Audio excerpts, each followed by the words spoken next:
vamos fazer também um polido, aliás, temos feito um polido de pimenta da terra sobre a carne, sobre a maneira que nós podemos trabalhar a carne de uma maneira diferente, está bem?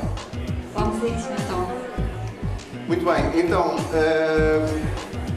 todo o potencial de gosto que a carne tem. E porquê é que não fazem isso? Porque precisam de descansar para desenvolverem complexidade aromática e de sabor.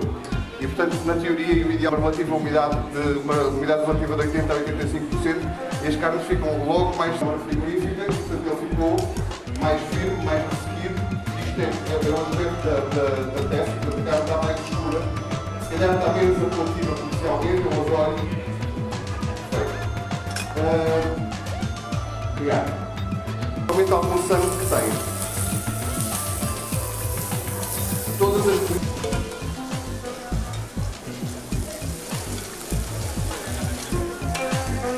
e